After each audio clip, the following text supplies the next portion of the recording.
का बहुत अहम रोल आने वाले दिनों में है, इसलिए जरूरी है कि आप मेरी आज बात सुनें। सबसे पहले मैं आपको मीनारे पाकिस्तान के जलसे की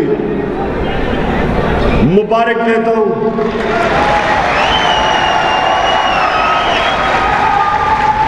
मैंने अपने 26 सालों में मैंने कभी इतना बड़ा जलसा नहीं देखा जो मीनारे पाकिस्तान में।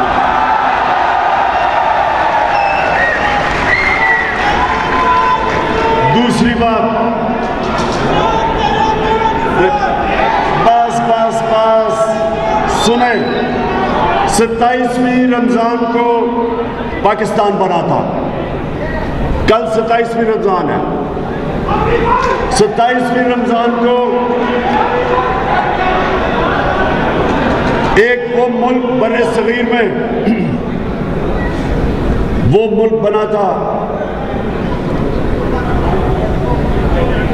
जिसका नारा था पाकिस्तान का मतलब क्या।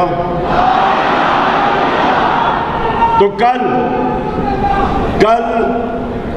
हमने शब दुआ अनाउंस की है। आपने सब ने गौर से मेरी बात सुन लें। आपने अपने महलों गलियों में सारी जगह जाना है और लोगों को शाम को 10 बजे मैं दुआ करूंगा। मेरे साथ होंगे मौलाना तारिक जमील। हम अपने मुल्क के लिए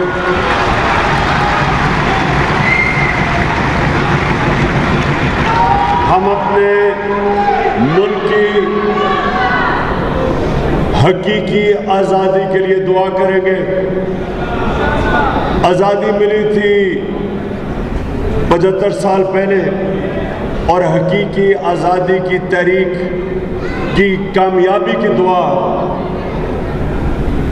मौलाना तारिक जमील के साथ हम करेंगे। कल सारे पाकिस्तान के अंदर हर इलाकों में, हर ज़िले में मैं अपनी तंजीमों को कह चुका हूं कि वो सारे टेलीविज़न स्क्रीन्स के ज़रिए उस दुआ को 10 बजे आप सुनेंगे भी। और मैं चाहता हूं सब हम सारे पाकिस्तान में, और चाहे वो तहरीक इंसाफ के लोग हैं या नहीं है, मैं पाकिस्तानियों को कह रहा हूं, हम सब दुआ करेंगे अपने मुल्क की हकीकी आज़ादी के लिए।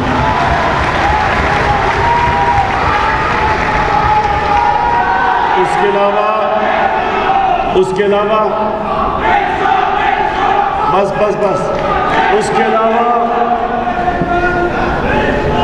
मैं ये चाहता हूं कि आप सब जितने यहां बैठे हुए आप लीडर्स हो।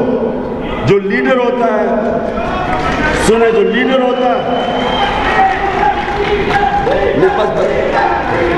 लीडर जो होता है वो अपने अवाम के अंदर शऊर पैदा करता है। अल्लाह के जो सबसे बड़े लीडर्स थे वो अल्लाह के पैगंबर थे। जो अल्लाह के पैगंबर थे वो अवाम में निकल के पैगाम अल्लाह का लेके गए थे। आपने भी बस आपने लोगों के पास मेरा पैगाम लेके जाना है।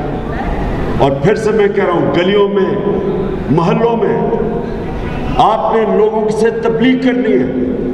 और वो पैगाम क्या है कि ला इलाहा इल्लल्लाह का मतलब कि अल्लाह के सिवा इंसान किसी के सामने नहीं झुकता।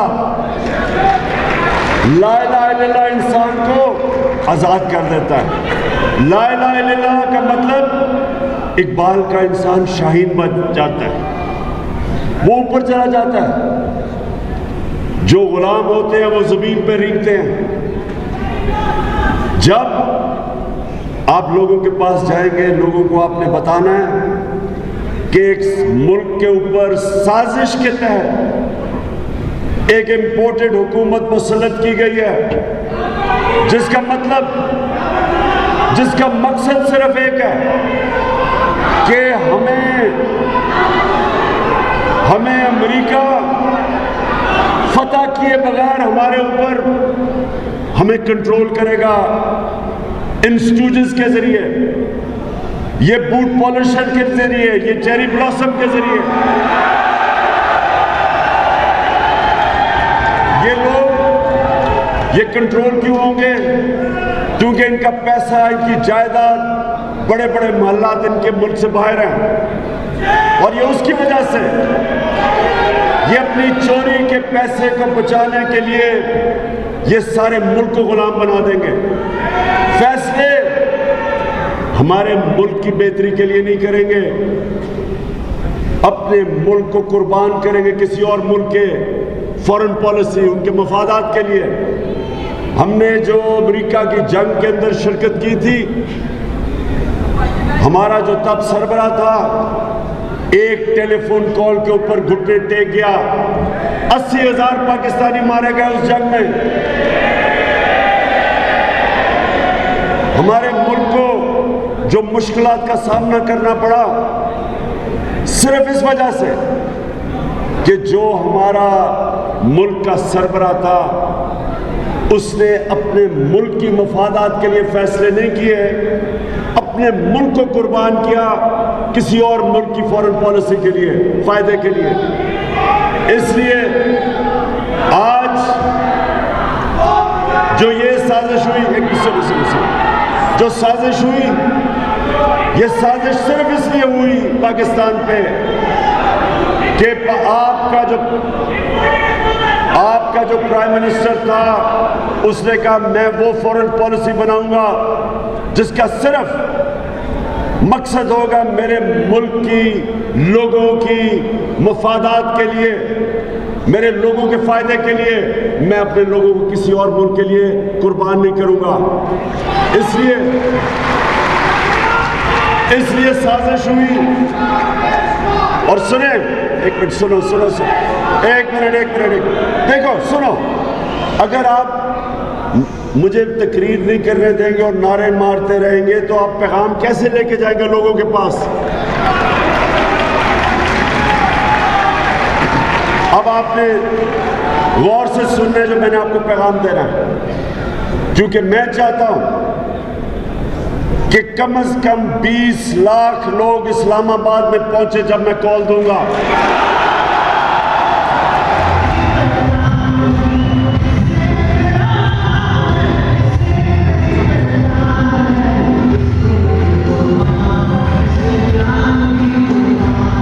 चाहता हूं, सुने, मैं ये चाहता हूं कि आप लोगों के अंदर जाके हमारी हकीकी आज़ादी की तहरीक की तबलीग करें और उनको बताएंगे क्या हुआ। और वो आप अगर समझेंगे नहीं तो आप कैसे बताएंगे? तो हुआ क्या? हुआ ये कि उन्होंने बाहर साजिश बनाई, उसके अंदर यहां के मीर जाफर और मीर सादिक को साथ मिलाया, इनके साथ मिलकर उन्होंने प्लान किया। इसी तरह प्लान इन्होंने ईरान में 1950 की दिहाई में बनाया था। उनका भी एक आजाद प्राइम मिनिस्टर आया था, उसका नाम मुसद्दक था। उसने भी फैसला किया कि ईरान का जो तेल है उसका फायदा ईरान के लोगों को होना चाहिए, अमेरिकी और बरतानिया की कंपनीज को नहीं होना चाहिए। उन्होंने उसको हटाने का, जिसको रजीम चेंज कहते हैं, प्लान बनाया। और वो क्या प्लान था? सबसे पहले मीडिया को पैसा खिलाया। ये अब CIA के पेपर्स डिक्लासिफाई हुए, ये सबको पता है। आप ये आप गूगल भी करें तो पढ़ सकते हैं उसके ऊपर। उन्होंने CIA ने प्लान बनाया बरतानिया की एजेंसी के साथ, और वो प्लान क्या था? पहले मीडिया के अंदर किरदार कुशी की जाए उनके प्राइम मिनिस्टर की, उसके ऊपर हर किस्म के गंदे इल्जामात लगाए जाएं, फिर उसके ऊपर कैंपेन करें कि वो नाअहल है, वो काबिल नहीं है। फिर उसकी जो मुसद्दक की अपनी पार्टी के लोग थे, जो पार्लियामेंटेरियंस, उनको रिश्वत दी, उनको तोड़ने की कोशिश की, लोटा बनाने की कोशिश की। फिर जो अपोजिशन पार्टीज थी उनको पैसा देके उनको सड़कों पे निकाला, लॉन्ग मार्च, इस तरह की चीजें करवाई। और फिर पूरी साजिश जब हो गई, फिर मुदाखलत हुई। तो यहां भी पहले साजिश हुई, पहले इन्होंने मीडिया के ऊपर पैसा चलाया। आपको पता होगा सारे मीडिया में कैंपेन चल रही है जी, इससे नाअहल हुकूमत नहीं है। ये हुकूमत की जो परफॉर्मेंस है, मेरे कारकुनों, आप जब लोगों के अंदर जाएंगे उनको बताएं कि ये पिछले जिस तरह का ये हमें मुल्क मिला था, जिसका दिवालिया निकाला हुआ था, जिसका सबसे बड़ा खसारा था बैरूनी मुल्क का खसारा, जिसकी वजह से IMF के पास जाना पड़ा, $20 अरब था। हमें बैंकरप्ट मुल्क छोड़ के गए, उसको संभाला, ऊपर से कोरोना आ गई। दुनिया तारीफ करती है कि वो 3 मुल्क थे जिन्होंने सबसे बेहतरीन तरीके से कोरोना का मुकाबला किया, वो पाकिस्तान था। उसमें से निकाला और तीसरे साल में 5.6% हमारी मुल्क की ग्रोथ रेट हुई, यानी दौलत में इजाफा हुआ। और जो खसारा था, जो हमें ये तारीखी खसारा छोड़ के गए थे, 11 साल में पाकिस्तान का सबसे खसारा सबसे कम खसारा हमारे तीसरे साल में था। 11 सालों में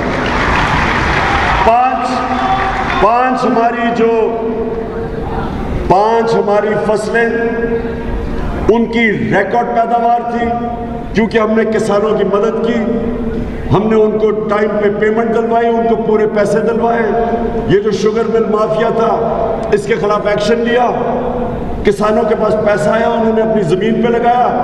5 बड़ी जो हमारी फसलें थी, उनकी रिकॉर्ड पैदावार हुई, रिकॉर्ड पैसा गया किसानों के पास।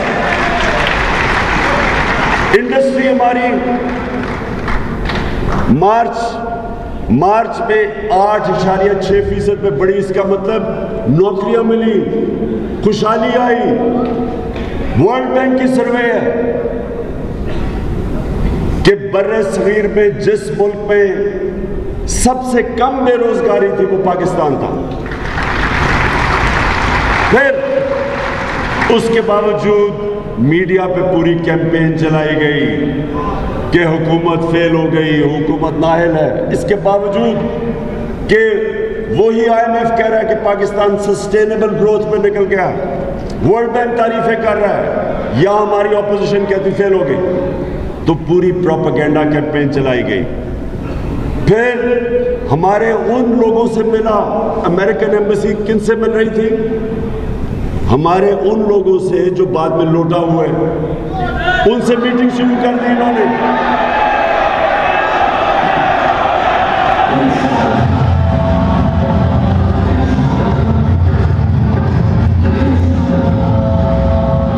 उनसे मीटिंग्स की, ये सुने, कभी सुना एम्बेसी में? 1 मिनट सुनो। एम्बेसी में जब एम्बेसी के लोग मिलते हैं, वो किस लिए मिलते हैं? वो मिलते हैं, ओहो बस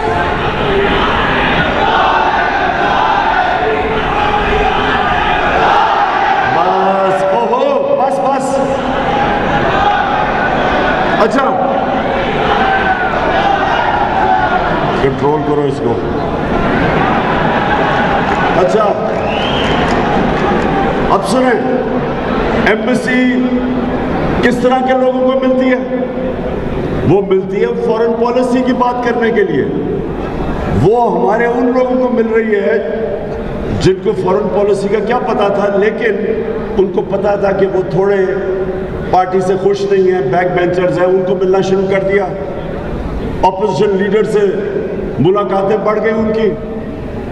और फिर एक America under secretary of state जिसका नाम डोनाल्ड लू था, वो हमारे एम्बेसडर को मिलता है वॉशिंगटन में 7 मार्च को मिलता है। और उसको क्या कहता है, ये जरा चुप करके सुने, क्योंकि आपने लोगों को बताना है जब आप लोगों के अंदर जाएंगे।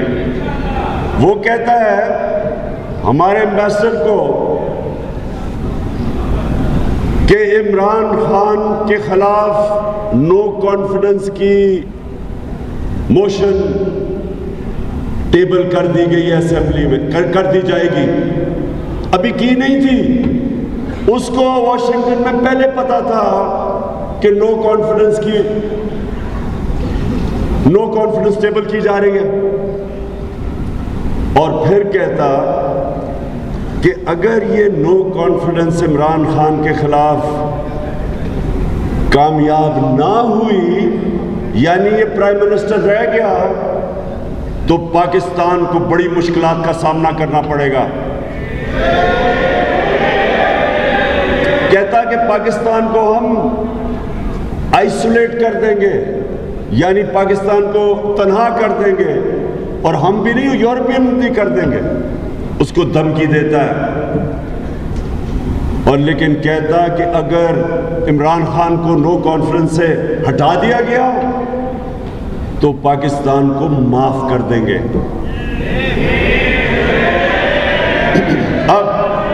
अब ये जरा सुने।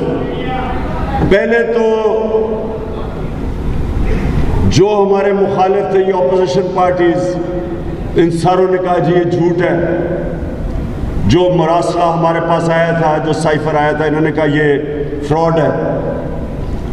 मैंने जब बताया कि ये पहले से तैयारी हुई थी, जैसे ही वो ये मीटिंग होती है अगले दिन टेबल कर देते हैं नो कॉन्फिडेंस, और एकदम हमारे लोग जाना शुरू हो जाते हैं, और जो इत्तेहादी है वो भी जाना शुरू हो जाते हैं।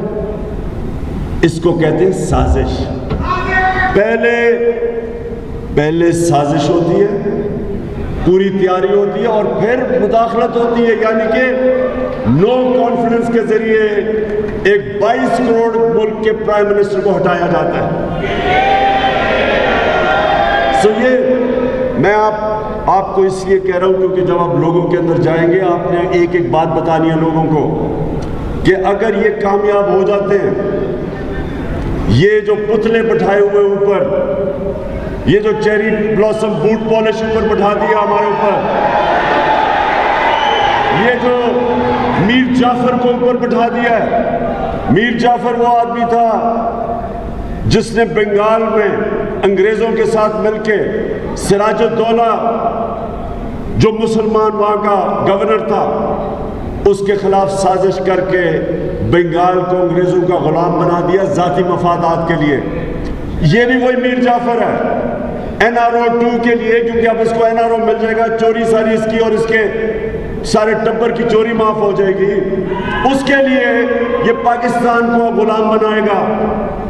इसलिए आपने लोगों के पास जाना है और ये भी बताना है कि अगर ये कामयाब हो जाता है, कभी कोई पाकिस्तान का प्राइम मिनिस्टर आगे से किसी बैरूनी ताकत के खिलाफ जो धमकी मिलेगी वो खड़ा नहीं होगा, वो भी घुटने टेक देगा अपनी कुर्सी बचाने के लिए। ये मुल्क की हकीकी की आज़ादी की जंग है, और आपने गली गली लोगों को बताना है कि ये कामयाब हो गया, आगे से ये मुल्क हमेशा गुलामी करेगा, क्योंकि ये सारे चोरों के जो खानदान हैं वो सारे गुलामी करेंगे, क्योंकि इनके अरबों डॉलर बाहर पड़े हुए हैं। ये कभी भी स्टैंड नहीं लेंगे, ये अपने मुल्क के लिए कभी खड़े नहीं होंगे। और दूसरी चीज दूसरी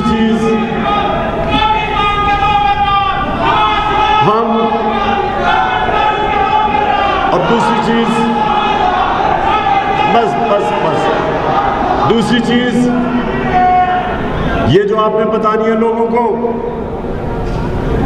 कि ये वो दो खानदान हैं जिनके साथ डीजल भी मिला हुआ है।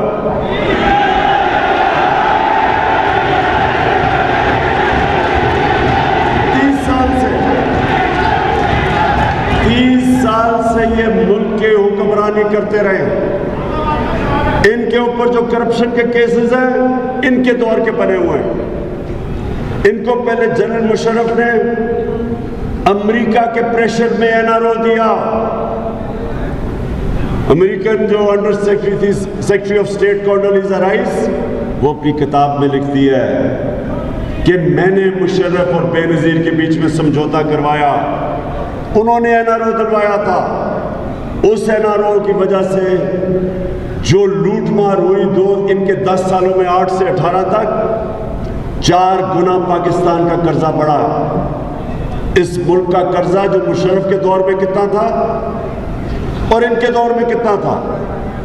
मुशर्रफ के दौर में बैरूनी कर्जा ये 2 या 3 अरब डॉलर बढ़ा, इनके दौर में 50 अरब डॉलर से ऊपर कर्जा बढ़ा, जिसकी हमारी हुकूमत को उसका सारा बोझ हमारी हुकूमत को उठाना पड़ा। और इन्होंने जो लूटमार की और केसेस बने, अब ये NRO 2 लेने का सोच रहे हैं। अब ये आएंगे वापस। पहली चीज, शहबाज शरीफ के ऊपर FIA के 16 अरब रुपए के कर्जे हैं, करप्शन का केस है 16 अरब का, जो नौकरों के नाम पे इन्होंने 1600 करोड़ रुपया नौकरों के नाम पे लिया, वो FIA का केस है।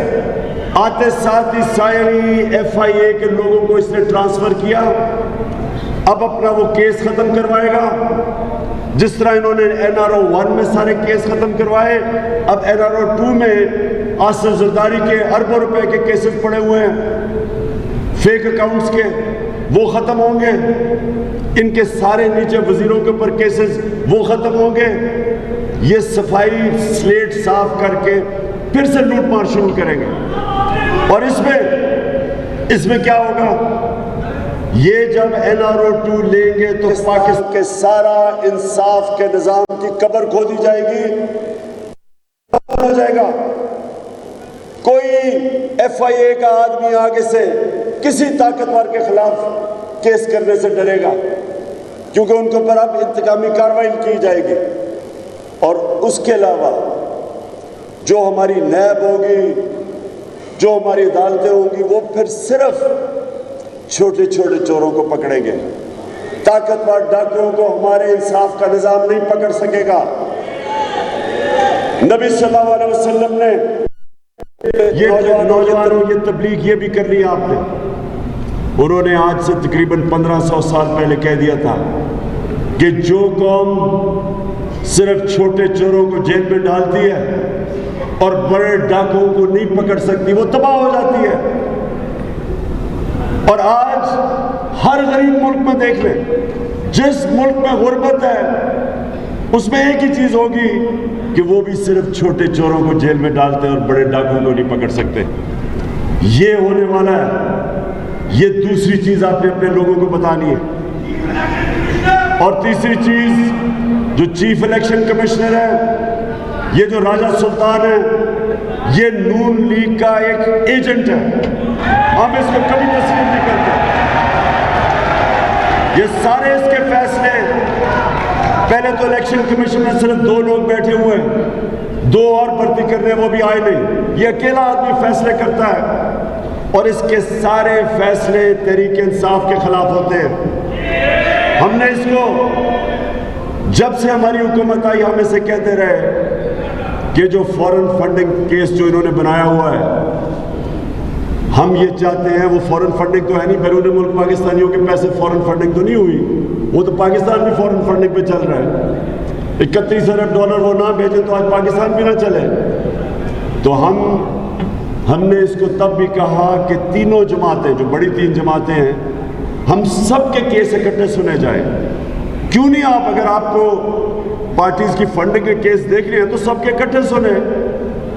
क्यों सिर्फ तहरीक इंसाफ को कटहरे में खड़ा किया हुआ है और वो 2 बाकी पार्टीज के केस नहीं सुनते? इसलिए कि साजिश है इसकी कि इनको सबको पता है कि तहरीक इंसाफ को अब कोई इस मुल्क में पार्टी नहीं हरा सकती, क्योंकि सारे पाकिस्तान में तहरीक इंसाफ सबसे बड़ी जमात है। तो इन्होंने ये साजिश बनाई कि किसी तरह फॉरेन फंडिंग में कोई चीज ढूंढ के तो तहरीक इंसाफ के खिलाफ एक्शन लिया जाए। इसको हम आज कह रहे हैं कि ये आप जो इलेक्शन कमिश्नर हो, आपके ऊपर पाकिस्तान की सबसे बड़ी जो जमात है उसको आपके ऊपर कोई एतमाद नहीं, वो समझते आप जानेदार है, नून लीग के एजेंट हैं। लिहाजा आपके पास कोई इखलाकी जवाज नहीं है चीफ इलेक्शन कमीशन बनने का, आपको रिजाइन करना चाहिए, क्योंकि कभी भी मैच नहीं खेला जाता जब तक अंपायर न्यूट्रल रहा हो, यानी दोनों टीमों को उसके ऊपर एतमाद ना हो। जज कभी केस नहीं सुनता। अगर एक पार्टी ये कहे कि हमें जज पे एतमाद नहीं है, वो रिक्यूज करता है अपने आप को। ये कैसे हो सकता है कि जो मुल्क का इलेक्शन कमीशन है उसको सारी जो बड़ी जमात है वो कहती है कि ये जानिबदार है, गैर जानिबदार नहीं है, इसको रिजाइन करना चाहिए।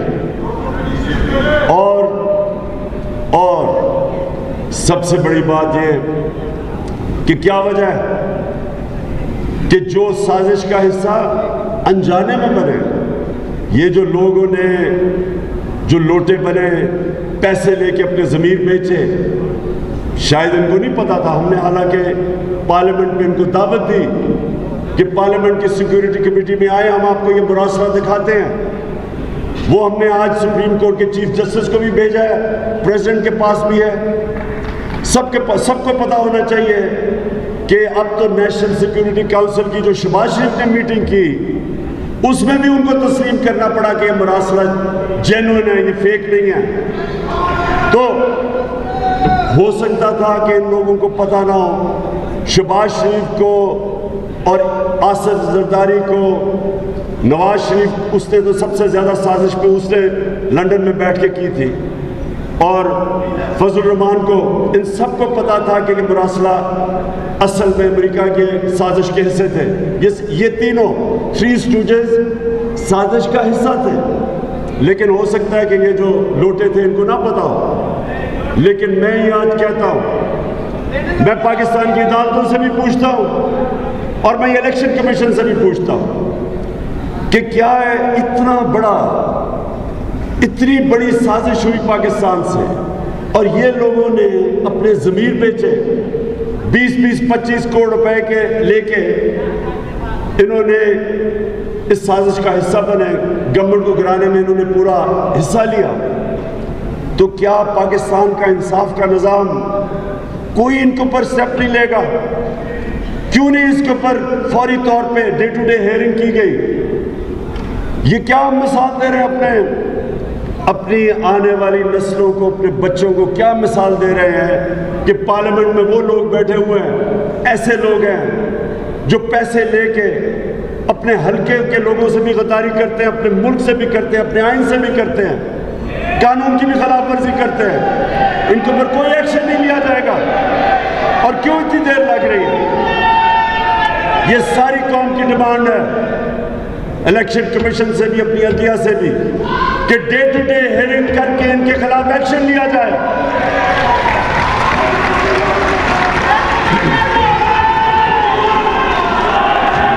और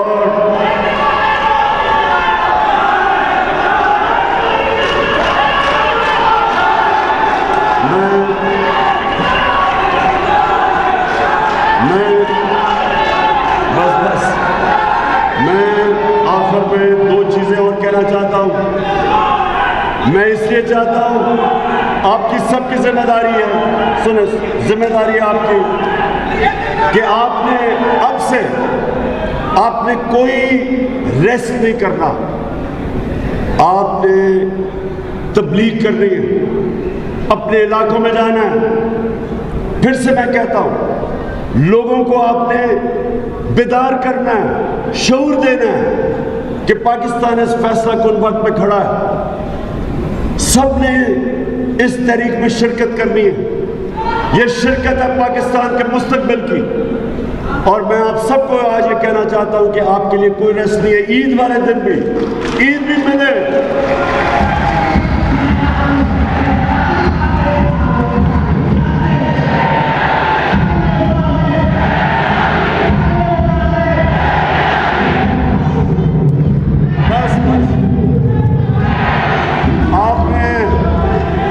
आप जब ईद मिले, जब नमाज के बाद ईद मिले, तो कान में कहें हकीकी आज़ादी की जंग लड़ी है हमने सबको।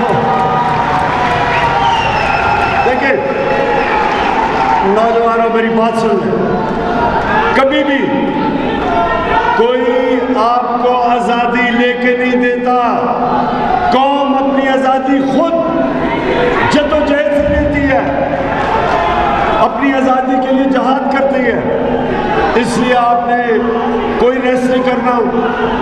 और मैं आज सबको आज कहना चाहता हूँ कि 20 लाख लोग कम अज कम मैं इस्लामाबाद में चाहता हूँ जब मैं कॉल दूंगा।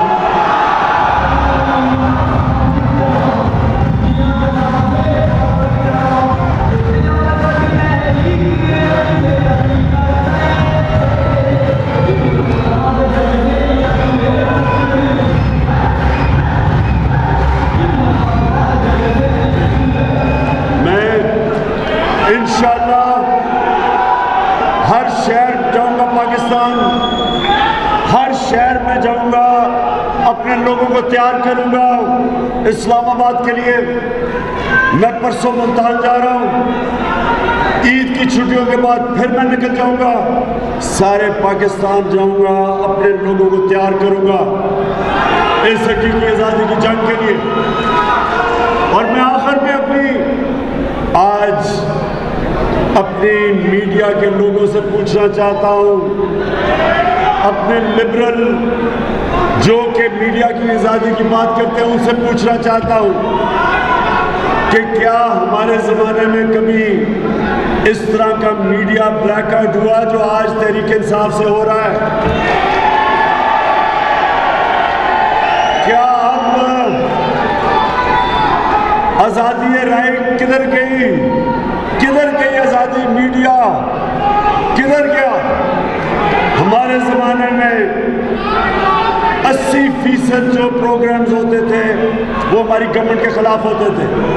आज क्यों मीडिया का ब्लैकआउट कर दिया है? आज स्वाय ARY को मैं आज खास ARY के लिए मैं कहता हूँ,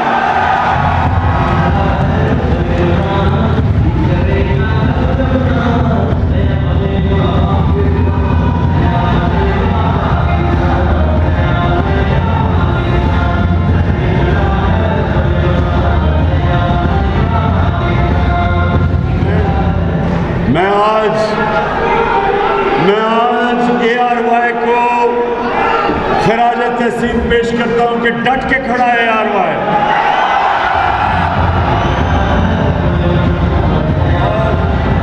बाकी भी मैं 3 चैनल्स वो भी खड़ी हो रही है, लेकिन मैं देखूंगा फिर उनको भी अवाम के अंदर उनको भी खराज तहसीन पेश करूंगा 3 और चैनल्स को।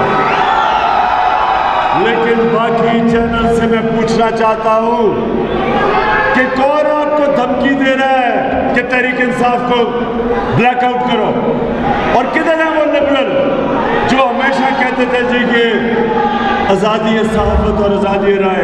मैं आज सिर्फ आपसे सवाल पूछता हूं और कारकुनों, इंशाल्लाह आपसे मुलाकात होगी इस्लामाबाद में। पाकिस्तान जिंदाबाद।